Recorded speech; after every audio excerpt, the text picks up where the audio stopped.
bonjour tout le monde, c'est le mot du vendredi. Aujourd'hui, on est le 27 mai et ça me fait super plaisir de vous parler en direct de la Linde, qui est le petit village d'adoption que nous avons pris encore pour une semaine. Et la semaine prochaine, nous sommes de retour au Québec.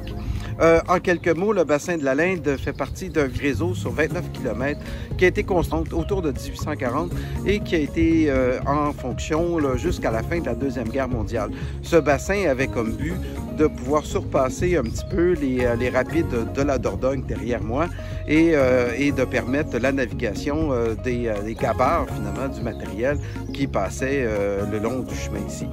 Et bon, le bassin était en fonction jusqu'à peu près la Deuxième Guerre mondiale, malgré la compétition des chemins de fer.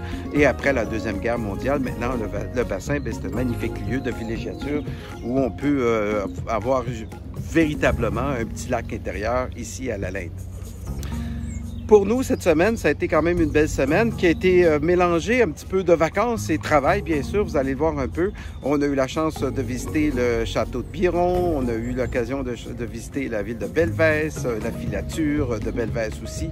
En tout cas, des très, très beaux coins dans les alentours ici et qui a été un peu caractérisé par la chute de mon drone. Parce que effectivement, bon, après 2 ans de loyaux services en promenant autour du château de Biron, le drone a attrapé le rempart et finalement, bien sûr, le rempart a survécu au drone. Donc, grâce à mon beau-fils Sylvain, on l'a retrouvé et ça nous mettra, on sera en mesure de le réparer au cours des prochaines semaines. Donc, ce que ça veut vraiment dire dans la vraie vie, c'est que pour le moment, les shots de drone que vous allez avoir, c'est un peu les dernières pour le moment.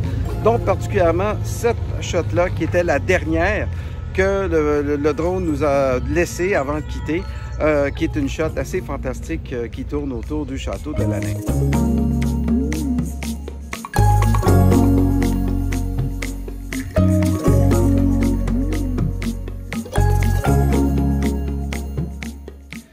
Aujourd'hui, la réflexion que j'aimerais partager avec vous, c'est concernant la rétention de nos meilleurs talents.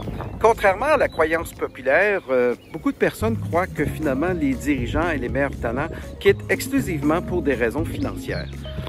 C'est sûr qu'aujourd'hui, compte tenu de l'inflation, compte tenu du contexte, les demandes financières sont de plus en plus exigeantes et c'est souvent le prétexte que les gens disent pour dire qu'ils vont quitter finalement votre entreprise pour aller vers une autre. Ceci étant dit, c'est pas toujours vrai. C'est sûr que dans certaines conditions très précises où finalement le concurrent offre le double de vous, c'est sûr que ça devient tentant. Mais la plupart du temps, c'est pas tout à fait le cas. La plupart du temps, la différence, elle est minime. Et trop de dirigeants prennent cette raison minime-là en disant que finalement, il y a juste l'argent qui les intéresse. Dans la vraie vie, lorsque vous réfléchissez 2 minutes, finalement, c'est pas toujours l'argent qui est le bon prétexte. Finalement, c'est souvent le projet. Parce que bien des organisations, et plus particulièrement les organisations qui font un effort tant qu'à leur branding et leur cohésion ensemble, finalement, ces gens-là, ils se retrouvent pris avec une absence de projet. C'est sûr que vos meilleurs dirigeants et vos leaders ont besoin de projets. Ils ont besoin de se projeter. Quelles sont les opportunités de projet que vous offrez à vos meilleurs talents? Quelles sont ces opportunités-là de grandir? Et pas nécessairement juste avoir une promotion, mais de grandir et de faire quelque chose d'utile. Parce qu'aujourd'hui, ce qui est important, c'est le sens. Les gens ne travaillent pas juste pour l'argent. Les gens travaillent parce qu'ils ont l'impression de faire quelque chose.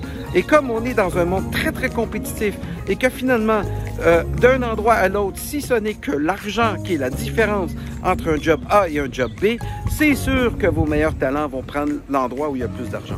Par contre, si vous leur offrez un vrai projet, une vraie opportunité de grandir, une vraie opportunité de faire la différence dans votre organisation, finalement, vous avez beaucoup plus de chances de les garder avec vous.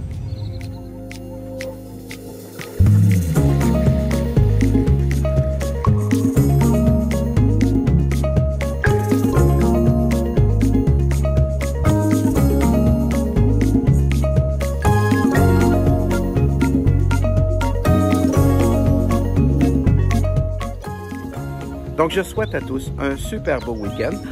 On se revoit la semaine prochaine en direct du Québec. Merci beaucoup. Bonne journée. Bonne semaine.